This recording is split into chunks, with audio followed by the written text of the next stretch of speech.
నా పేరు గుగ్గుల దివ్య, సీతంపేట గ్రామ పంచాయతీ సర్పంచ్. నేను రాత్రి 3:30కు మా పంచాయతీలో ఒక సంఘటన జరిగింది.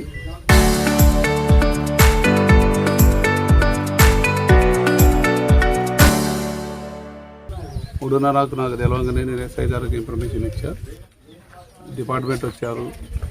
అత్తమావ జుల్లూరుపాడు అంటే కొత్తగూడెం జిల్లా వాళ్ళది.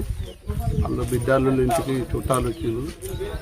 ఈ పిల్లోడు మత్తుకు బానిస అయిండు.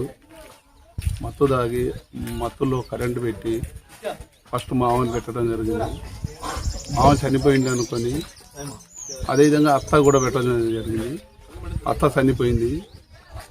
వాళ్ళ వదిన లేచి వచ్చి ఏదో కరెంటు చూసి గొడవ చేస్తే కత్తిపోటు కూడా వదిన కూడా తగిలింది. అదే క్రమంలో భార్య కూడా లేచి ఇదేందని ఊరికొచ్చే లోపల కత్తిపోటు భార్య కూడా వేయకపోతే 2 చేతులు గాయాలైంది. భార్య కూడా లోపల అందరూ ఊరోళ్ళు చుట్టుకుంది. పోలీసులు వచ్చేసారు. వాళ్ళకు హాస్పిటల్ పంపించారు. చరిత్ర సృష్టించినోడు ఇప్పుడు ఆ చరిత్రని తిరగరాయబోతున్నాడు.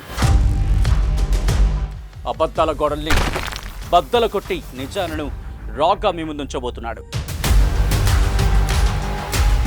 నిజమైన వార్తల కోసం వెంటనే డౌన్లోడ్ చేసుకోండి రా యాప్ని.